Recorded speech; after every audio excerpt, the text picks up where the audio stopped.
नमस्कार दोस्तों, GPS physics online classes में आप सभी का स्वागत है। लास्ट क्लास में हमने गाउस के नियम के अनुप्रयोग पढ़े थे। हम गाउस के नियम के दो अनुप्रयोग पढ़ चुके हैं। पहला हमने चालक गोले के कारण विद्युत क्षेत्र का मान ज्ञात किया था। उसके बाद में हमने एक अचालक गोला लिया था और उस अचालक गोले के कारण विद्युत क्षेत्र का मान ज्ञात किया था।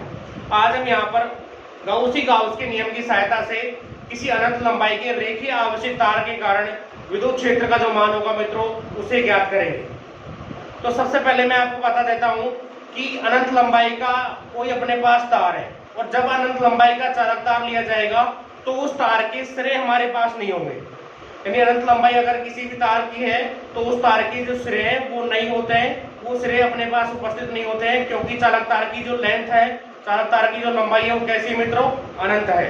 तो आज की अपनी हेडिंग होगी अनंत लंबाई के रेखीय आवेश या चालक तार के कारण विद्युत क्षेत्र। तो हेडिंग नोट कीजिए,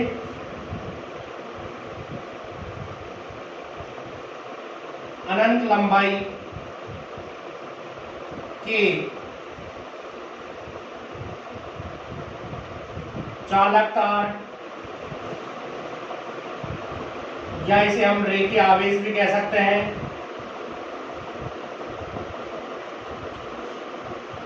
के कारण विद्युत क्षेत्र।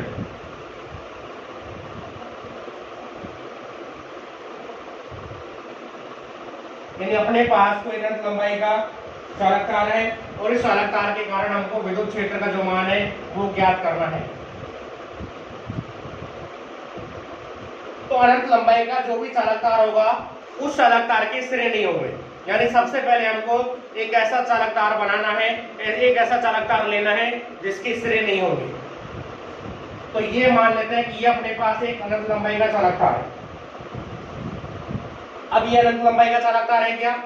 अब यहाँ पर ये एक सीमित लंबाई का चालक तार है, क्योंकि इसका एक सिरा इस बिंदु पर उपस्थित है और दूसरा सिरा इस बिंदु पर है। अगर इसको अनंत लंबाई में कन्वर्ट करना है तो इस सिरे को इस प्रकार से डॉट डॉट के द्वारा दर्शाया जाएगा और नीचे वाले सिरे को भी हम इस प्रकार से डॉट डॉट के द्वारा दर्शा देंगे।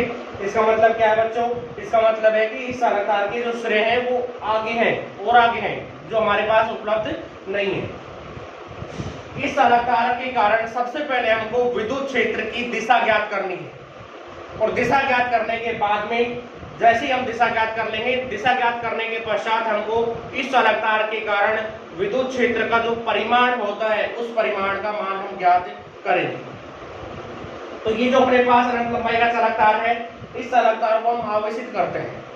यानी ये अपने पास एक आवेशित चालक तार है और इस पर जो आवेश की मात्रा है वो इस प्रकार है, यानी इसको हमने प्लस आवेश दिया गया है। अब यहाँ पर हमको ये पता नहीं है कि इस चालक तार पर कुल कितना आवेश है, आवेश का मान हमको पता नहीं है, लेकिन यहाँ पर हमको ये जरूर पता है कि इस चालक तार की इकाई लंबाई में आवेश की जो मात्रा है वो कितनी है, उसे हम लैम्बडा मानते हैं। यानी चालक तार की एकांक लंबाई के अंदर जो आवेश होता है, जिसको आप क्या कहते हो, जिसे आप रेखीय आवेश कहते हो, उस रेखीय आवेश का जो मान है वो क्या है इसके लिए, इस चालक तार के लिए लैम्बडा है। यानी इसका जो रेखीय आवेश घनत्व है वो कितना है बच्चों, वो लैम्बडा है। लैम्बडा क्या है इसका, रेखीय आवेश घनत्व। ये आपको पता है कि चालक तार का जो रेखीय आवेश घनत्व है वो कितना है मित्रों, वो लैम्बडा है। ठीक है। अब यहाँ पर सबसे पहले इस चालक तार के कारण आप विद्युत क्षेत्र की दिशा ज्ञात करोगे। यानी आपको सबसे पहले विद्युत क्षेत्र की दिशा ज्ञात करनी है। इस चालक तार के कारण विद्युत क्षेत्र की दिशा किधर प्राप्त होगी। तो इसमें सबसे पहले हम क्या ज्ञात करेंगे, विद्युत क्षेत्र की दिशा।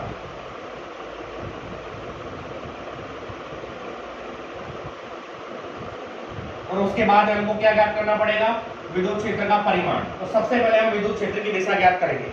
अब आपको यहाँ पर ध्यान देना है, ध्यान पूर्वक समझना है। अगर आप एक बार इसके लिए दिशा ज्ञात करना सीखे तो इससे संबंधित जितने भी आगे का उसके नियम के अनुप्रयोग आएंगे उनमें आपको दिशा ज्ञात करने में, यानी विद्युत क्षेत्र की दिशा ज्ञात करने में कोई समस्या नहीं आएगी। तो आपको थोड़ा यहाँ पर ध्यान से कैसे दिशा ज्ञात की जाती है वो देखना है। अब यहाँ पर ये चालककार है, इस चालककार का अपन ने ये एक L लंबाई का भाग लिया यहाँ से और यहाँ तक। इस चालककार की जो लंबाई है वो कितनी है बच्चों, वो L है, उसे हम स्मॉल l मान लेंगे। और यहाँ पर इस चालककार का कोई ये मध्य बिंदु है, ये मध्य बिंदु हो गया। अब इस मध्य बिंदु O से R दूरी पर इस चालककार के लंबवत इस मध्य बिंदु O से R दूरी पर यहाँ पर हम कोई बिंदु P लेंगे और उस बिंदु P पर विद्युत क्षेत्र का मान ज्ञात करना है, या विद्युत क्षेत्र की जो दिशा है वो देखनी है हमको। तो इसके लिए हम क्या करते हैं, इस मध्य बिंदु O से समान दूरी पर दो अल्पांश ले लेते हैं। ये जो मध्य बिंदु O है इससे इतनी दूरी इधर की तरफ लेंगे और उतनी ही दूरी इधर की तरफ लेंगे, यानी मध्य बिंदु O से बराबर दूरी पर दो लंबाई के अल्पांश ले लेंगे। तो हमने यहाँ पर एक लंबाई अल्पांश यह ले लिया, लंबाई अल्पांश हो गया। लंबाई अल्पांश को हम किससे व्यक्त करते हैं, dl से। लंबाई को l के द्वारा रिप्रेजेंट किया जाता है और जब उसका अल्पांश लिया जाता है, यानी जब लंबाई का एक छोटा सा भाग लेते हैं तो छोटे भाग को व्यक्त करने के लिए हम किसका उपयोग करते हैं, d का। क्षेत्रफल का जब अल्पांश लोगे तो dA हो जाएगा, लंबाई का जब अल्पांश लोगे तो क्या हो जाएगा बच्चों, dl हो जाएगा। ठीक है, यानी छोटी राशि को, अल्प मान को व्यक्त करने के लिए हम इस राशि का उपयोग करते हैं, d लगा देते हैं, उस राशि के साथ में d और लगा दिया जाता है। ठीक है, तो यहाँ पर हमने एक लंबाई का अल्पांश ले लिया dl। इतनी दूरी पर, यहाँ से जितनी दूरी पर ये लंबाई अल्पांश आपने लिया है, आप इस बिंदु O से उतनी दूरी पर दूसरा एक अल्पांश इधर लोगे, तो यह आपके पास दो अल्पांश हो गए लंबाई के। ये भी अल्पांश dl हो गया और वो वाला भी अल्पांश dl हो गया। अगर आपने ये अल्पांश dl लिया है तो इस तार की, ये जो तार है, इस तार की एकांक लंबाई के अंदर जो आवेश की मात्रा है बच्चों, वो कितनी आपने ली है, लैम्बडा। यानी एकांक लंबाई पर आवेश की मात्रा आपको पता है वो कितनी, लैम्बडा। तो ये जो अल्पांश है, ये अल्पांश कितना है, dl लंबाई का अल्पांश है। इस dl लंबाई के अल्पांश में आपको आवेश की मात्रा पता चल जाएगी और इसके अंदर जो आवेश होगा वो भी आवेश कैसा होगा, अल्प होगा, और उसे हम क्या मान लेंगे मित्रों, dq मान लेंगे। आवेश को q के द्वारा रिप्रेजेंट किया जाता है, तो आवेश का अल्प मान अगर आपको लेना है तो उस आवेश का जो अल्प मान होगा वो क्या कितना हो जाएगा बच्चों, dq हो जाएगा। तो इस dl लंबाई के आवेश में dq आवेश होगा, तो इतना ही dq आवेश इस वाले अल्पांश में भी होगा। ये जो अल्पांश है इस dl अल्पांश में भी इतना ही आवेश होगा। अब ये dq यहाँ पर पॉजिटिव आवेश है। dq कैसा आवेश है बच्चों, यहाँ पर वो धन आवेश है, तो धनावेश इस बिंदु P पर रखे परीक्षण आवेश को क्या करेगा, प्रतिकर्षित करेगा। तो इस आवेश के कारण यहाँ पर इस बिंदु P पर जो विद्युत क्षेत्र होगा वो उस विद्युत क्षेत्र की जो दिशा होगी वो इधर की तरफ हो जाएगी, और उस विद्युत क्षेत्र को हम कितना मान लेंगे, उस विद्युत क्षेत्र को, देखो अल्पांश के कारण विद्युत क्षेत्र है, विद्युत क्षेत्र को आप E से व्यक्त करते हो, तो इस विद्युत क्षेत्र को आप D मान लोगे, क्योंकि यहाँ पर विद्युत क्षेत्र भी कैसा होगा, बहुत कम होगा, अल्प मान होगा विद्युत क्षेत्र का। इसलिए आपने इस अल्पांश पर उपस्थित आवेश के कारण बिंदु P पर जो विद्युत क्षेत्र होगा वो इधर की तरफ होगा। ये बिल्कुल ऐसे की सीधी रेखा है, तो इस अल्पांश के कारण विद्युत क्षेत्र इधर की तरफ होगा। इसी तरह से आप इस वाले अल्पांश के कारण इस बिंदु पर विद्युत क्षेत्र ज्ञात करोगे, तो इस अल्पांश के कारण इस बिंदु पर जो विद्युत क्षेत्र होगा उसकी अगर दिशा देखेंगे तो उसकी दिशा इधर हो जाएगी। इस अल्पांश पर आवेश और इस वाले अल्पांश पर आवेश, दोनों आवेश कैसे हैं बच्चों, बराबर हैं, तो दोनों के कारण विद्युत क्षेत्र भी कैसे आएंगे, बराबर आएंगे। तो ये डी अगर विद्युत क्षेत्र आपने माना है डी वेक्टर, तो यहाँ पर भी विद्युत क्षेत्र जो उत्पन्न होगा वो डी वेक्टर हो जाएगा, यानी दोनों अल्पांशों के कारण बिंदु P पर जो विद्युत क्षेत्र होगा वो डी वेक्टर और डी वेक्टर होगा। इस अल्पांश के कारण दिशा इधर की तरफ होगी और इस वाले अल्पांश के कारण दिशा इधर की तरफ होगी। अब इस वाली रेखा को आप आगे बढ़ा दो, ये रेखा आपने आगे बढ़ा दी। अब यहाँ पर ये जो विद्युत क्षेत्र है इस रेखा के साथ में एक थीटा कोण बनाता है, इस रेखा के साथ में, इस अक्षीय रेखा के साथ में यहाँ पर ये जो विद्युत क्षेत्र है ये कितना कोण बना रहा है, थीटा बना रहा है। तो ऊपर वाला विद्युत क्षेत्र डी भी कितना कोण बनाएगा बच्चों, थीटा ही बनाएगा। अब आपको इस विद्युत क्षेत्र डी वेक्टर को घटकों में विभाजित करना है, यानी आपको इसके क्या लेने हैं, घटक लेने हैं। आपको अब इसके क्या लेने हैं, घटक लेने हैं। तो आपको मैंने घटक निकालना पहले सिखाया था कि जब भी आप किसी सदिश राशि के घटक निकालते हो तो सदिश जिस रेखा के साथ में कोण बनाता है, यानी सदिश जिस रेखा के साथ में कोण बनाता है उस रेखा पर हमेशा जो घटक आता है वो किसका आता है बच्चों, कॉस का आता है। ये डी वेक्टर इस रेखा के साथ में कोण बना रहा है, तो इस वाली रेखा के साथ में इसका जो घटक आएगा वो किसका आ जाएगा, cos का आएगा। तो इस डी का इस रेखा पर जो घटक हो गया वो क्या हो जाएगा, डी cos थीटा। ठीक है, इस डी का घटक निकाला है मैंने, इस डी का इस वाली रेखा पर जो घटक आएगा वो क्या आ जाएगा बच्चों, डी cos थीटा आ जाएगा। इस रेखा के लंबवत यानी इस रेखा के अपोजिट जो रेखा होगी, इस रेखा के साथ में जो लंबवत जो रेखा होगी, लंबवत रेखा उस सदिश की दिशा में ही होनी चाहिए। इस रेखा के लंबवत तो यहाँ भी रेखा हो सकती है, लेकिन इस रेखा के लंबवत यानी सदिश इधर है उधर ही आपको रेखा खींचनी है। तो ये रेखा इसके लंबवत होगी, इस रेखा पर जो घटक आएगा वो किसका आएगा, cos वाले घटक के लंबवत जो घटक होता है वो किसका होता है मित्रों, वो साइन का होता है। तो आप घटक इस डी का निकाल रहे हो, तो इस रेखा पर जो घटक आएगा वो आ जाएगा डी साइन थीटा। अब आपने यहाँ पर इस सदिश के लिए इस रेखा पर घटक निकाल लिया और इस सदिश के लिए इस वाले रेखा पर घटक निकाल लिया। ठीक इसी प्रकार आप इस वाले सदिश के लिए इस रेखा पर घटक निकालोगे, तो ये सदिश भी इस रेखा के साथ थीटा कोण पर है, तो इस सदिश का इस रेखा पर जो घटक आएगा उस घटक का जो मान होगा वो भी डी cos थीटा आ जाएगा। सेम प्रोसीजर रहेगा। तो यहाँ पर दूसरा घटक आ गया डी cos थीटा। अब इस वाले सदिश का इस रेखा के लंबवत नीचे की तरफ घटक निकालोगे, तो इसका इस रेखा के लंबवत नीचे की तरफ जो घटक आएगा वो कितना आ जाएगा बच्चों, वो भी इतना ही प्राप्त। अब हमको यहाँ पर अगर इसकी दिशा देखें, हमने यहाँ पर दोनों इसके घटक निकाल लिए हैं। घटक निकालने के बाद की अगर इसे देखें तो अब आपको ये समझना है कि ये वाला घटक यानी इस डी का ये साइन थीटा वाला घटक और इस डी का ये वाला ये जो साइन थीटा वाला घटक है नीचे का डी साइन थीटा, पहले ये समझो आप कि ये डी साइन थीटा घटक कैसे प्राप्त हुआ है।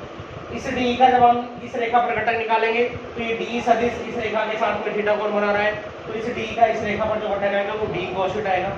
इस रेखा के लंबवत ये रेखा है, इस रेखा पर इस डी का जो घटक आपको प्राप्त होगा वो डी साइन थीटा प्राप्त हो जाएगा। अब यहाँ पर ऊपर का डी साइन थीटा घटक और नीचे वाला ये डी साइन थीटा घटक, दोनों जो घटक है दोनों घटकों के परिमाण कैसे हैं बच्चों, समान है और इनकी जो दिशा है वो कैसी, अपोजिट है एक दूसरे के। एक की दिशा इधर है तो दूसरे की दिशा इधर है, तो दोनों जो घटक है यानी एक की दिशा ऊपर की ओर है तो दूसरे की जस्ट उसी रेखा पर नीचे की ओर है, तो दोनों घटक ही एक दूसरे को क्या करेंगे, समाप्त कर देंगे, यानी दोनों घटक एक दूसरे को बिल्कुल निरस्त कर देंगे।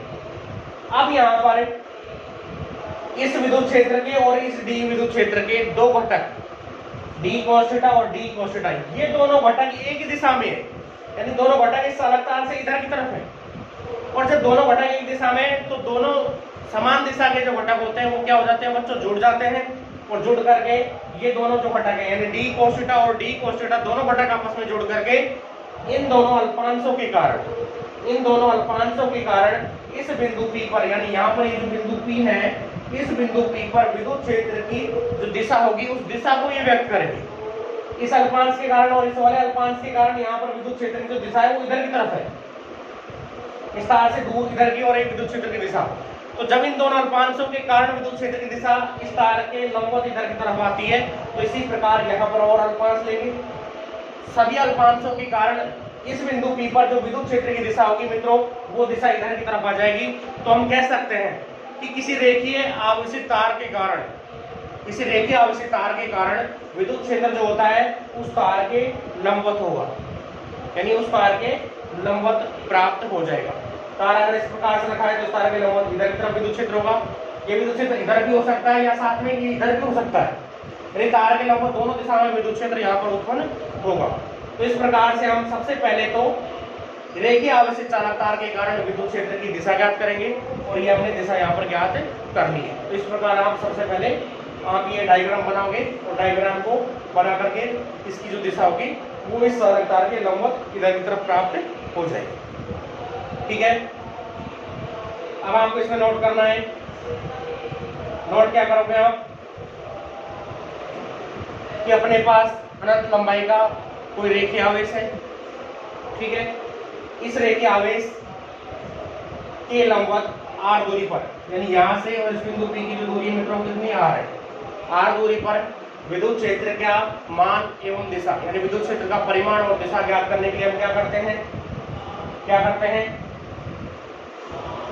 तार के मध्य बिंदु से समान दूरी पर दो लंबाई अल्पांश dl लेते हैं, एक अल्पांश ये हो गया, एक अल्पांश ये हो गया।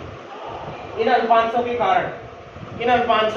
के कारण बिंदु P पर विद्युत क्षेत्र, इस अल्पांश का विद्युत क्षेत्र d वेक्टर है और इस वाले अल्पांश का विद्युत क्षेत्र d वेक्टर है।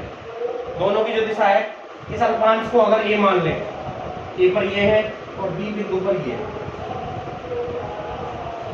ए वाला जो अल्पांश है, इस अल्पांश के कारण विद्युत क्षेत्र की जो दिशा होगी वो ए की दिशा हो जाएगी इधर। इस अल्पांश के कारण विद्युत क्षेत्र की दिशा बी की दिशा हो जाएगी। ये जो है इस ओपी रेखा के साथ में कितने कोण बना रहे हैं विद्युत क्षेत्र? थीटा कोण बना रहे हैं, ये थीटा कोण पर है। इसके बाद में इनको यानी इस विद्युत क्षेत्र डी को और इस वाले विद्युत क्षेत्र डी को, दोनों को अपन क्या करते हैं, इस तार के लंबवत और तार के समांतर घटकों में विभाजित करते हैं और इनको घटकों में विभाजित करने के पश्चात, इनको जब हम घटकों में विभाजित कर देते हैं तो घटकों में विभाजित करने के पश्चात क्या होता है कि डी साइन थीटा वाले घटक परिमाण में समान और दिशा में एक दूसरे कैसे अपोजिट है, एक ऊपर की तरफ है, एक नीचे की तरफ है, दोनों एक ही रेखा पर है, तो ये तो एक दूसरे को क्या कर देते हैं, कैंसिल कर देते हैं, निरस्त कर देते हैं। बाकी इस डी का cos थीटा वाला घटक और इस वाले डी का ये cos थीटा वाला घटक, दोनों परिमाण में तो समान है लेकिन दिशा कैसी है, इनकी दिशा भी समान है। यहाँ पर इन दोनों की दिशा अपोजिट नहीं है। जब दो सदिश एक दिशा में होते हैं तो उनका जब परिणामी सदिश ज्ञात करते हैं तो दोनों को जोड़ दिया जाता है। तो डी cos थीटा में डी cos थीटा को जोड़ेंगे तो इन दोनों अल्पांशों के कारण इस बिंदु P पर जो विद्युत क्षेत्र आएगा बच्चों, वो इधर इस दिशा में आएगा, यानी O से P की तरफ विद्युत क्षेत्र प्राप्त होगा। तो हम कह सकते हैं इसी प्रकार अगर और अल्पांश लिए जाए इस तार पर, यहाँ के अलावा यहाँ अल्पांश ले, इधर भी एक ले ले, यानी इसी प्रकार अनेक अल्पांश यदि लिए जाते हैं इस तार के कारण, तो सभी के कारण जो विद्युत क्षेत्र की कुल विद्युत क्षेत्र जो आएगा वो ओपी की दिशा में आपको प्राप्त होगा। तो सभी अल्पांशों के कारण इस चालक तार के लंबवत आपको विद्युत क्षेत्र प्राप्त हो जाएगा। देखिए अब इस टॉपिक के अंदर जो भी दिशा में आपको लिखना है, जो भी दिशा में आप लिखोगे ये आपको पीडीएफ फाइल में मिल जाएगा। तो यहाँ पर इसको लिखाने की आवश्यकता नहीं है, केवल समझाने के लिए मैंने आपको ये चित्र ड्रॉ किया है। चित्र ड्रॉ करके इसके साइड में आपको जो लिखना है वो आपको पीडीएफ फाइल के अंदर मिल जाएगा। मैं अपने व्हाट्सएप नंबर से आपको पीडीएफ फाइल इसकी भेज दूंगा, ठीक है। अब इसके बाद में हमको यहाँ पर ये पता चल गया कि किसी रेखीय आवेशित चालक तार के कारण जो विद्युत क्षेत्र होता है वो चालक तार के लंबवत होता है, यानी इस चालक तार के कारण विद्युत क्षेत्र इधर होता है। अभी विद्युत क्षेत्र इधर है तो इसकी दिशा का आपको पता चल गया। अब आपको इसके बाद में इसका जो परिमाण है वो ज्ञात करना है। तो आप ये चित्र ऐसा कैसा बनाओगे, चित्र बनाने के बाद में इसके साइड में आपको लिखना क्या है, अपन मान लेंगे कि माना कोई अनंत लंबाई का रेखीय आवेशित तार है, ठीक है। तार का इस तार का ए बी कोई लंबाई का भाग है, इसका रेखीय आवेश घनत्व लैम्बडा है, इसके मध्य बिंदु से आर दूरी पर इस बिंदु P पर विद्युत क्षेत्र की दिशा ज्ञात करनी है। इसके लिए हम क्या करते हैं, डी लंबाई के दो अल्पांश ले लेते हैं। इन अल्पांशों का विद्युत क्षेत्र डी वेक्टर और डी वेक्टर है। अब इन दोनों डी वेक्टर को घटकों में विभक्त करने पर जो दिशा होती है वो चालक तार के लंबवत प्राप्त होती है। ये जो आपको लिखना है ये मैं आपको पीडीएफ फाइल में सेंड कर दूंगा, ठीक है। तो इसके बाद में अब हमको यहाँ पर इसके बाद में क्या करना है बच्चों, इसके बाद में इसका परिमाण ज्ञात करना है। इस रेखीय आवेशित चालक तार के कारण आप विद्युत क्षेत्र दिशा इस प्रकार से ज्ञात करोगे, जो यहाँ पर ड्रॉ करना है वो पीडीएफ फाइल आपको मिल जाएगी। इसके बाद में विद्युत क्षेत्र का परिमाण आपको ज्ञात करना है। सेकंड है विद्युत क्षेत्र, इसी का सेकंड चल रहा है का परिमाण। अब हमको परिमाण ज्ञात करना है, टॉपिक यही अपना, पहले दिशा ज्ञात की है, अब हमको क्या करना है बच्चों, परिमाण ज्ञात करना है। तो इसके लिए हम क्या करते हैं, इस चित्र को मिटा देते हैं, ये केवल दिशा के लिए था। अब ये अपने पास कोई अनंत लंबाई के चालक तार का ये भाग, इस चालक तार की जो लंबाई है, इस चालक तार की जो लंबाई है वो हम मान लेते हैं L। कितनी है, L, यानी L लंबाई का चालक तार हमने ले लिया है। इन अल्पांशों की आवश्यकता नहीं है। तो यहाँ से और यहाँ तक इस चालक तार की जो लंबाई है मित्रों वो स्मॉल है, ये L लंबाई का चालक तार हम यहाँ पर ले चुके हैं। अब हम विद्युत क्षेत्र का परिमाण ज्ञात करते हैं, ठीक है। तो ये हमने एक L लंबाई का चालक तार लिया। गाउस के नियम की सहायता से आपको विद्युत क्षेत्र का परिमाण ज्ञात करना है, किसके लिए, अनंत लंबाई के चालक तार या फिर रेखीय आवेश के कारण। तो विद्युत क्षेत्र ज्ञात करने के लिए क्या करते हैं, सबसे पहले विद्युत फ्लक्स की परिभाषा से फाई का मान ज्ञात करते हैं, उसके बाद में गाउस के नियम के द्वारा फाई का मान ज्ञात किया जाता है और फिर दोनों को बराबर कर देते हैं और बराबर करके ई की वैल्यू ज्ञात कर लेते हैं। वही प्रोसीजर आपको यहाँ फॉलो करना है, यानी जिस तरह से आपने पहले चालक और अचालक गोले के लिए विद्युत क्षेत्र ज्ञात किया था, ठीक उसी विधि का आप यहाँ पर उपयोग करोगे।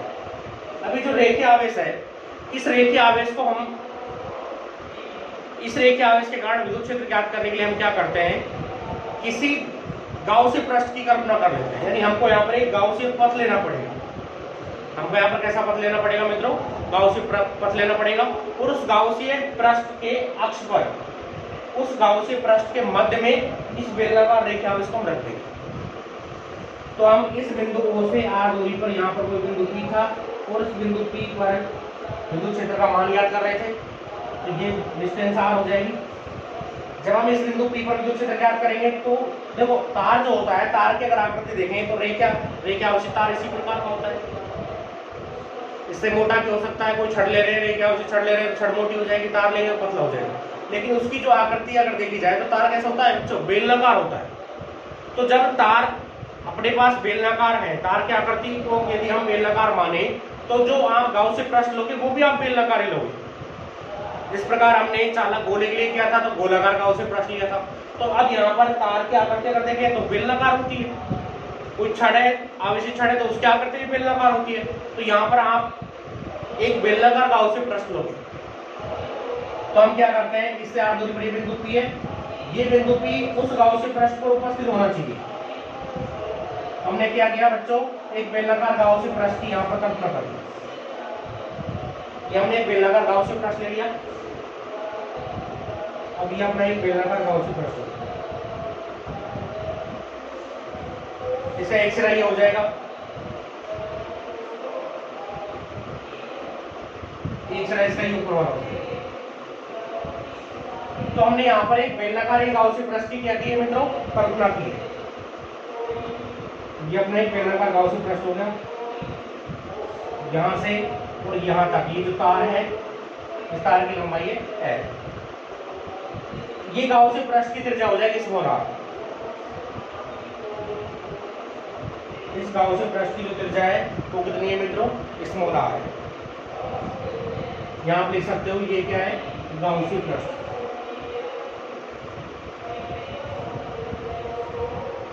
कैसा गाउसीय पृष्ठ है ये, बेलनाकार गाउसीय पृष्ठ। अब इसे समझने के लिए मान लेते हैं अपने पास यहाँ पर ये बेलनाकार आकृति रही गाउसीय पृष्ठ। इस गाउसीय पृष्ठ के अंदर जो रेखीय आवेशित तार है वो यहाँ पर बीच में रखा हुआ है, बिल्कुल नीचे इसके बीच में रखा हुआ है।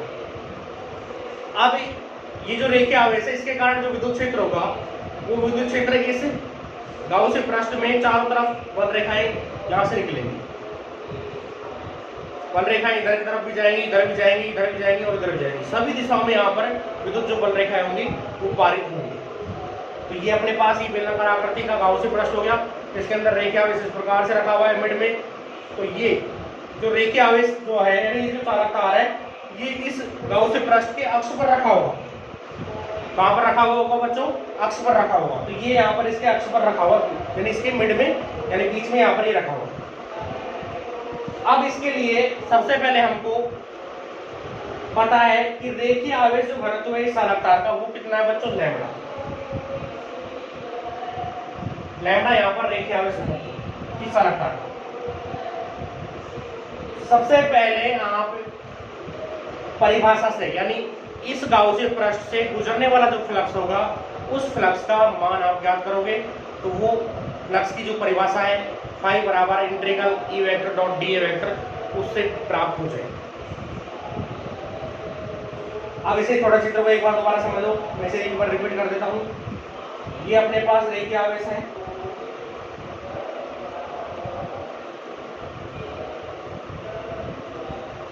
अनंत लंबाई का रेखीय आवेश था, उसमें से हमने एक L लंबाई का रेखीय आवेशित तार ले लिया। इस तार से आगे पर यहाँ पर कोई बिंदु P है, इस बिंदु P पर आपको विद्युत क्षेत्र की दिशा ज्ञात करनी है। दिशा आप पहले ज्ञात कर चुके हो, दिशा किधर आती है वो हम देख लेते हैं। दिशा इधर की तरफ प्राप्त होती है विद्युत क्षेत्र। तार अगर ये है तो तार के लंबवत इधर की तरफ विद्युत क्षेत्र की दिशा हमको प्राप्त हो गई। अब यहाँ पर ये जो गाउसी प्रश्न है इसके 3 भाग हैं। मान लेते हैं ये बेलनाकार गाउसी प्रश्न है, इसका एक भाग तो यहां से लेकर के यहां तक होगा। इस बेलनाकार गाउसी प्रश्न का एक जो भाग होगा वो यहां से लेकर के यहां तक होगा पूरा, ठीक है। एक भाग तो ये हो गया। इसके सिरे की अगर आकृति देखें तो इसके सिरे की यहां से अगर आकृति देखें तो ये आकृति कैसी वृत्ताकार है, तो ये वाला प्रश्न हो जाएगा बच्चों वृत्ताकार प्रश्न। यानी ऊपर का ये जो प्रश्न है ये प्रश्न कैसा होगा, इस गाउसी प्रश्न का ये वाला जो ऊपर का भाग है ये कैसा होगा वृत्ताकार। नीचे वाला ये वाला जो भाग होगा ये कैसा है, ये भी वृत्ताकार है। और यहाँ से लेकर के यहाँ तक ये जो भाग है ये कैसे है मित्रों, ये कैसे भाग है, ये यहाँ पर यहाँ से लेकर के यहाँ तक ये इसका बेलनाकार प्रश्न। तो ये जो गाउसी प्रश्न है ये 3 भागों से मिलकर के बना है, यानी 3 प्रश्नों से मिलकर बना है। ये S1 प्रश्न हो जाएगा, ये S2 हो जाएगा, और यहाँ से लेकर के यहाँ तक ये S3 प्रश्न हो जाएगा। तो इसे हम S1 प्रश्न मान लेते हैं, इस वृत्ताकार प्रश्न को S2 मान लेते हैं। और ये जो प्रश्न है अपना जिस पर हम यहाँ पर एक क्षेत्रफल अल्पांश ले रहे हैं इस समय, क्षेत्रफल अल्पांश को आप किससे व्यक्त करते हो, या तो आप ds से व्यक्त करोगे या ds से। तो ये जो प्रश्न है पूरा ये अपना S3 प्रश्न हो गया, ये S1 प्रश्न हो गया, ये S2 प्रश्न हो गया, और यहाँ से लेकर के यहाँ तक ये जो प्रश्न है ये कैसे हो जाएगा मित्रों S3 प्रश्न हो जाएगा। क्षेत्रफल की अगर दिशा देखें तो यहाँ पर क्षेत्रफल अल्पांश इधर की तरफ है, इसकी क्षेत्रफल जो है वो इस तरह से लिया हुआ है, तो क्षेत्रफल की दिशा जो होगी वो इधर हो जाएगी। तो dA वेक्टर की अगर आप दिशा लोगे, dA वेक्टर भी आप लिख सकते हो या ds वेक्टर भी आप लिख सकते हो, दोनों भी लिख सकते हो। dA वेक्टर लिखना चाहो dA वेक्टर लिख लेना, और ds वेक्टर से अगर क्षेत्रफल को आप डिनोट करना चाहो तो ds वेक्टर से भी आप इसको व्यक्त कर सकते हो। क्षेत्रफल सदिश दिशा विद्युत क्षेत्र की दिशा में, तो इस प्रश्न पर थीटा का जो मान होगा कितना हो जाएगा बच्चों 0 डिग्री। S2 प्रश्न की अगर बात करें तो यहाँ पर अगर विद्युत क्षेत्र देखें, इस S2 प्रश्न पर यहाँ पर अपने को क्षेत्रफल का अल्पांश ले लीजिए। इस अल्पांश की अगर दिशा देखेंगे, देखो ये सिरा नीचे का सिरा है, तो इसी सिरे के लंबवत नीचे की तरफ क्या होगा क्षेत्रफल दिशा होगी। तो यहाँ पर dA वेक्टर की दिशा इधर हो जाएगी, विद्युत क्षेत्र यहाँ इधर की तरफ है, E वेक्टर और dA वेक्टर दोनों के बीच का जो कोण होगा यहाँ पर थीटा बराबर कितना डिग्री रहेगा 90 डिग्री। विद्युत क्षेत्र इधर है, क्षेत्रफल सदिश की दिशा नीचे की तरफ है, तो यहाँ पर थीटा का मान कितना हो जाएगा बच्चों 90 डिग्री हो जाएगा। इसी प्रकार यहाँ पर आप अगर क्षेत्रफल सदिश लेते हो तो dA वेक्टर की दिशा ऊपर की तरफ होगी। यहाँ ये जो प्रश्न है अपना, इस प्रश्न के लंबवत होता है क्षेत्रफल सदिश की दिशा, तो ये तार इधर है तो इसके लंबवत ऊपर की तरफ हो जाएगी क्षेत्रफल सदिश dA वेक्टर की दिशा। और यहाँ पर अगर विद्युत क्षेत्र की आप दिशा देखो तो विद्युत क्षेत्र E वेक्टर की दिशा इधर तरफ दिशा है, वो आप पहले ज्ञात कर चुके हो। तो यहाँ पर भी थीटा की जो वैल्यू होगी, यहाँ पर थीटा बराबर भी यहाँ पर भी 90 डिग्री हो जाएगी।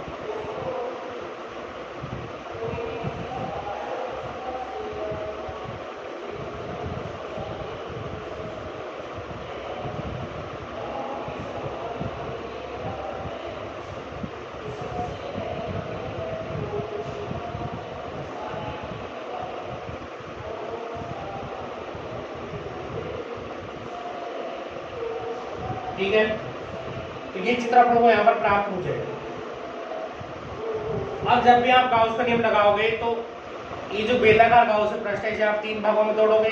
पहला भाग इसका कौन सा हो जाएगा वृत्ताकार प्रश्न S1, दूसरा भाग हो जाएगा वृत्ताकार प्रश्न S2, और तीसरा भाग यहाँ से लेकर यहाँ तक यानी वृत्ताकार प्रश्न S3 हो जाएगा। तो सबसे पहले आप ये चित्र ड्रॉ कीजिए।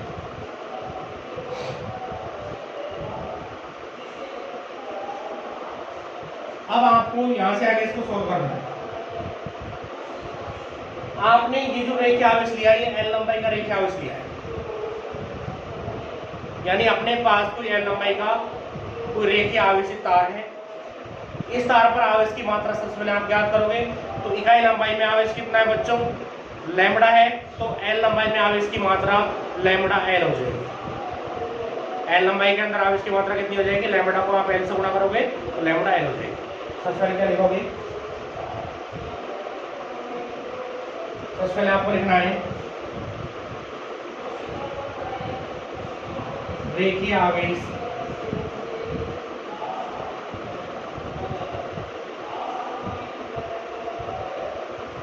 आवेशित तार पर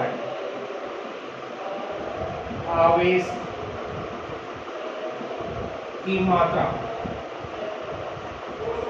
रेखीय आवेशित तार पर लिया उस पर आवेश की मात्रा अगर देखें कितनी हो जाएगी, सिग्मा क्यू बराबर लैम्डा एल, ये मात्रा हमको प्राप्त हो जाएगी। यानी अपने पास जो रेखीय आवेशित तार है उस पर एल लंबाई के लिए जो हमने रेखीय आवेशित तार लिया है, इस पर जो आवेश की मात्रा है वो कैसी हो जाएगी मित्रों, वो सिग्मा क्यू बराबर लैम्डा एल आपको प्राप्त हो जाएगी। ये समीकरण 1 में लिखते हैं। अब हमने क्या किया है, इस रेखीय आवेशित तार के कारण विद्युत क्षेत्र का मान ज्ञात करने के लिए हम क्या करते हैं, बेलनाकार गाउसीय पृष्ठ की कल्पना करते हैं। अब ये जो बेलनाकार गाउसीय पृष्ठ है, देखो जो आपको लिखना है वो आपको पीडीएफ फाइल में मिल जाएगा, क्योंकि अगर मैं यहाँ पर इसको लिखाऊंगा तो ये वीडियो लगभग 1.5 घंटे तक पहुंचेगी। इतनी बड़ी वीडियो देखना आपके लिए इतना पॉसिबल नहीं होता है, इसलिए मैं चित्र के द्वारा समझा रहा हूँ, डेरिवेशन यहाँ पर करवा रहा हूँ इसका। बाकी थ्योरेटिकल जो भी आपको लिखना है इसमें वो मैं आपको पीडीएफ फाइल भेज दूंगा, ठीक है। तो जो लिखा जाएगा उसके लिए आपको टेंशन लेने की आवश्यकता नहीं है। तो अब यहाँ पर हमको सिग्मा क्यू का मान हम ज्ञात कर चुके हैं। इसके बाद में विद्युत फ्लक्स की परिभाषा से इससे निर्गत फ्लक्स ज्ञात करना है। प्रोसीजर सेम है, पिछला वाला ही। परिभाषा से क्या आएगा बच्चों,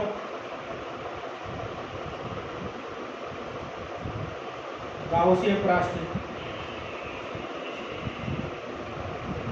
से निर्गत विद्युत फ्लक्स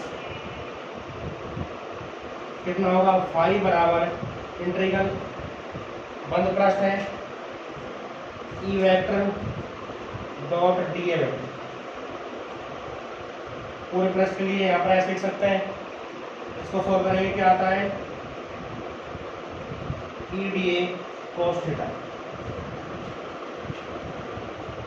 ठीक है। अब यहाँ पर ये जो पूरा समाकलन है, ये जो अपने पास पूरा समाकलन है E D A cos theta, इस समाकलन को हम 3 भागों में डिवाइड कर सकते हैं। एक वृत्ताकार पृष्ठ S1 है, दूसरा वृत्ताकार पृष्ठ ये S2 है, नीचे वाला सिरा है, तीसरा यहाँ से लेकर के यहाँ तक का जो वृत्ताकार पृष्ठ है वो कितना है, वो कैसा है, S3, यानी यहाँ से लेकर के यहाँ तक का ये वृत्ताकार पृष्ठ S3। तो इसको हम 3 भागों में डिवाइड करेंगे। यहाँ आपको क्या लिखना है, बेलनाकार गाउसीय पृष्ठ को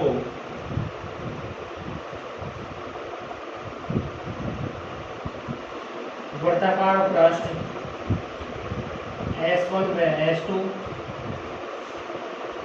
तथा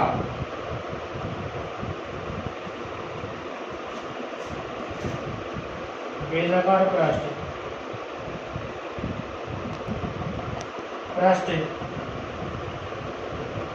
S3 में विभाजित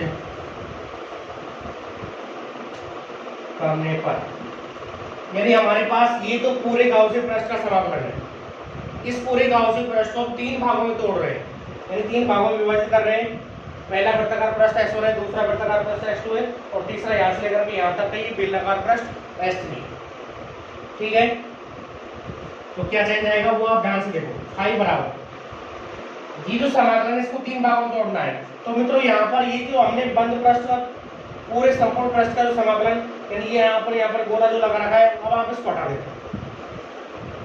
पहला पृष्ठ हो गया S1, इंटीग्रल आएगा E D A cos theta, इसको आप ऐसा कैसा लिखोगे, E D A cos theta plus दूसरा पृष्ठ है S2, इंटीग्रल ये S2 हो गया, यहाँ पर भी आप E D A cos theta लिखोगे ऐसा कैसा, प्लस का चिन्ह फिर लगाओगे। तीसरा पृष्ठ कितना है, S3, इन पृष्ठों को तोड़ रहे हैं, यहाँ पर भी आपको E D A cos theta लिखना है ऐसा कैसा। इस समाकलन को 3 भागों में डिवाइड किया है। पहला पृष्ठ S1 है तो S1 के लिए ED cos थीटा आ गया, प्लस दूसरा पृष्ठ S2 है तो S2 के लिए ED cos थीटा आ गया, तीसरा पृष्ठ है S3 तो उसके लिए ED cos थीटा लिख दिया। आपने इस समाकलन को 3 भागों में डिवाइड कर लिया। अब आपको ये देखना है कि पहले पृष्ठ पर S1 पृष्ठ पर थीटा का मान कितना है, वो आप चित्र से देखोगे। ये S1 पृष्ठ है, थीटा क्या है, E और DA के बीच का कोण, और यहाँ पर कितना डिग्री है, 90 डिग्री। तो यहाँ आपको थीटा की 90 रखना है, ठीक है। दूसरे पृष्ठ के लिए S2 के लिए यहाँ पर भी थीटा की वैल्यू कितनी है, E और DA के बीच का कोण कितना है, 90 है, तो यहाँ पर भी आप थीटा 90 रखोगे, 90 रखोगे। तीसरे पृष्ठ के लिए E भी इधर है, DA वेक्टर भी इधर है, तो थीटा बराबर कितना, 0 डिग्री है। तीसरे पृष्ठ में आप यहाँ पर थीटा के स्थान पर 0 डिग्री रखोगे। It is clear. तो ये मान हो गया फाई बराबर इंटीग्रल S1 क्या आ जाएगा, EDA cos 90 degree plus integral S2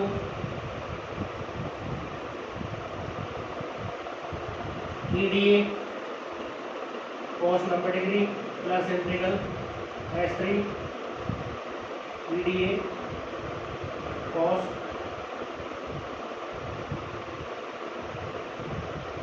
0 degree. cos 90 का मान कितना होता है बच्चों, 0।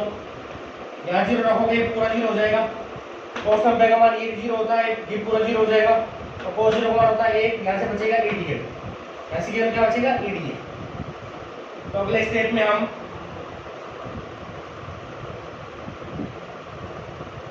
इनके मान जो है वो पुट कर देंगे।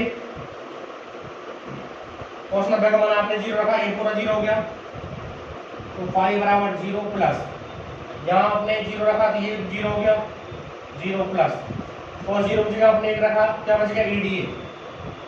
ये समाकलन हो गया, ये E और D। E का जो मान होता है वो कैसा होता है बच्चों, नियत होता है। तो नियत राशि को समाकलन से बाहर ले लो, फाई बराबर E बाहर आ गया, इंटीग्रल ऑफ dr। यहाँ लिख दोगे E बराबर है नियत, नियत मान है इसलिए आपने इनको बाहर ले लिया। अब आपको यहाँ पर इस DA का समाकलन करना है।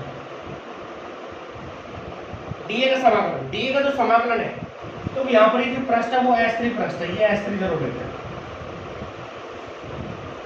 यहां से लेकर के यहां तक इस पूरे बेलनाकार पृष्ठ का जो कुल क्षेत्रफल होगा, यानी S3 पृष्ठ का जो कुल क्षेत्रफल होगा वो DA के समाकलन के बराबर होगा। अगर हम थोड़ी देर के लिए समझने के लिए अगर देखें तो ये अपना यदि बेलनाकार पृष्ठ है, ये R त्रिज्या का कोई बेलनाकार पृष्ठ है। अब इस बेलनाकार को, बेलन को यदि हम काट दें, ये एक खोखला बेलन है, बेलन को काट करके अगर इस प्रकार से हम सीधा कर दें, इस प्रकार से हमने सीधा कर दिया, ठीक है। तो यहां पर पहले की अगर स्थिति देखें,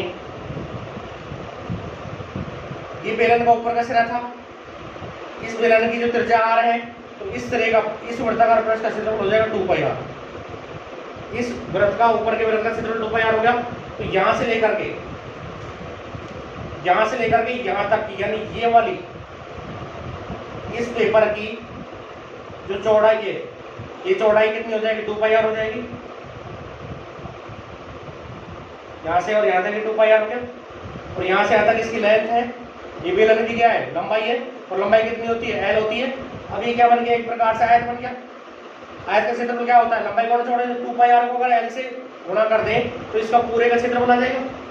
तो यहाँ पर इस बेलन का, इस पूरे बेलन का जो पृष्ठीय क्षेत्रफल होता है, यहाँ से लेकर के इस तरह से लेकर के यहाँ तक, इस पूरे बेलन का जो पृष्ठीय क्षेत्रफल होता है वो क्या होगा, उसका सूत्र क्या होता है, 2πrh होता है। 2πrh होता है। अगर h हाइट है बेलन की तो 2πrh हो जाएगा। लेकिन यहाँ से और यहाँ तक की लेंथ हमने कितनी मानी है, L मानी है। तो इस पूरे बेलन का जो पृष्ठीय क्षेत्रफल होगा, यानी DA का जो समाकलन होगा वो 2πrl हो जाएगा। तो फाई बराबर E इंटू 2πrl साइड में लिख देंगे, क्योंकि इंटीग्रल DA बराबर है 2πrl के। 2πrl कैसा है, एक बार ध्यान से सुनो। बेलन का पृष्ठीय क्षेत्रफल क्या होता है, 2πrh होता है। जब बेलन की हाइट h होती है, यहाँ पर बेलन की यहाँ से यहाँ तक की लेंथ हमने एल ली है, तो 2 पाई आर, एच की जगह एल लगा दिया, तो 2 पाई आर एल हो गया, ठीक है। या फिर आप उस पेपर की सहायता से, मैंने आपको भी समझाया था कि जब उस पेपर को फोल्ड करके बेलन बना लेते हैं तो उसका ऊपर का जो वृत्ताकार पृष्ठ होता है उसकी परिधि 2 पाई आर होती है। जब उसको काट देते हैं तो काट करके सीधा करते हैं तो उस पेपर की जो चौड़ाई है वो 2 पाई आर के बराबर हो जाती है। लंबाई इस पेपर की एल है, तो चौड़ाई को लंबाई से गुणा किया, आयत का क्षेत्रफल आ गया, तो इस पूरे बेलन का जो क्षेत्रफल है उसी क्षेत्रफल के बराबर हो जाएगा। वो कितना आया था? 2 पाई आर। ये फाई का मान हो गया और एक समीकरण अपने पास 2 आ गई। अब यहाँ पर कौन सा नियम लगाना है बच्चों? यहाँ पर आप गाउस का नियम लगाना है आपको। तो गाउस के नियम से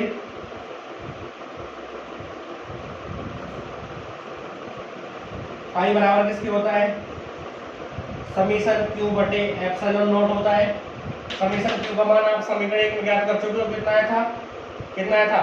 लैम्डा एल मान रख दो, तो फाई बराबर लैम्डा एल बटे एप्सिलॉन नॉट। समीकरण 2 हो जाएगी, साइड में लिख देना। समीकरण 1 से मान रखने पर इस सिग्मा क्यू की जगह आपने लैम्डा एल रख दिया। ये समीकरण 1 से मान है अपने पास सिग्मा। समीकरण 1 और 2 की तुलना कर दो,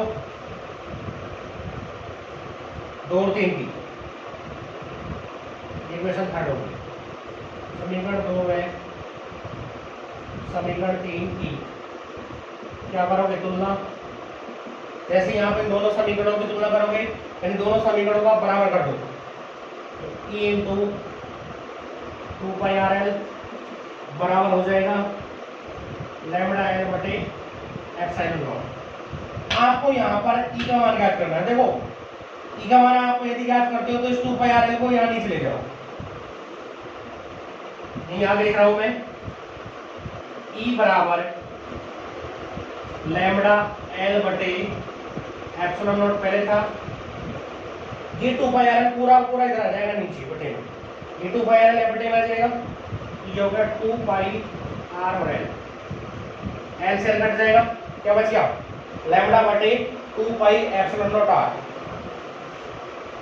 आगे अगर लिखना चाहे तो आगे लिख सकते हैं ई बराबर क्या बच गया? लैम्डा बटे 2 पाई एप्सिलॉन नॉट आर।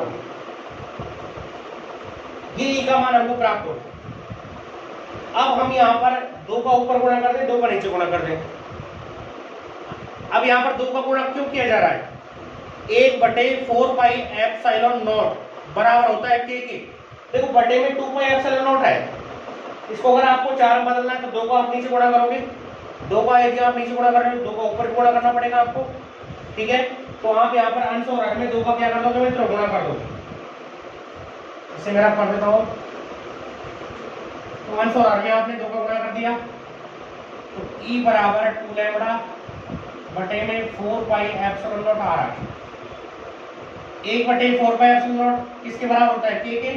तो हम इसको लिख सकते हैं 2k लैम्डा बटे आर, यानी किसी अनंत लंबाई के रेखीय आवेशित तार के कारण विद्युत क्षेत्र की तीव्रता का जो मान आता है वो 2k लैम्डा बटे आर प्राप्त होता है।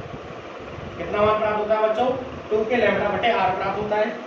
अब यहाँ पर आर का अगर एक के साथ में संबंध देखें तो हम ये कह सकते हैं, देखो 2 नियतांक है, 2 अचर राशि है, के नियतांक 9 में होता है, लैम्डा क्या है? रेखीय आवेश घनत्व, ये भी नियत है।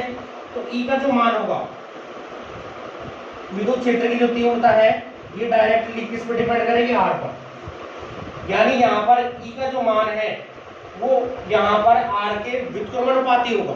आर बटे में इसका मतलब क्या है कि विद्युत क्षेत्र आर के कैसा है? व्युत्क्रमानुपाती है। अगर आप आर का मान बढ़ाओगे तो ई का मान क्या होगा? घटेगा। तो यहाँ पर ई और आर में यदि आप आरेख खींचो, आप नीचे लिख भी सकते हो कि किसी रेखीय आवेशित चालक तार के कारण विद्युत क्षेत्र तार से दूरी के कैसा होता है? व्युत्क्रमानुपाती होता है। यानी ई आर के कैसा है? व्युत्क्रमानुपाती है। यहाँ नीचे निष्कर्ष में यहाँ लिख भी सकते हो। अगर इसके बाद में आप दूरी में और विद्युत क्षेत्र में यदि आरेख खींचोगे, इस चित्र को आप साइड में बना लेना जैसा मैंने बनाया ऐसा कैसा पूरा, और इस डेरिवेशन को सेम कॉपी कर लेना अपनी नोटबुक में। बाकी इसमें जो लिखना है वो मैं आपको पीडीएफ फाइल में भेज दूंगा।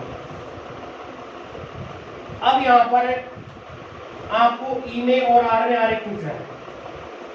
आर आपने इधर ले लिया और विद्युत क्षेत्र ई आपने इधर ले लिया।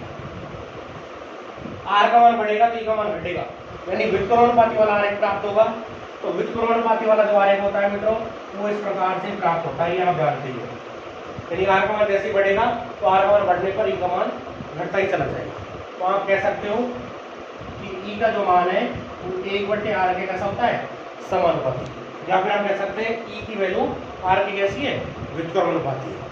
तो इस तरह से हम इस अनंत लंबाई के रेखा आवेशित तार के कारण विद्युत क्षेत्र का मान ज्ञात कर सकते हैं। आपको यार एक नीचे बनाना है लास्ट में, ठीक है मित्रों।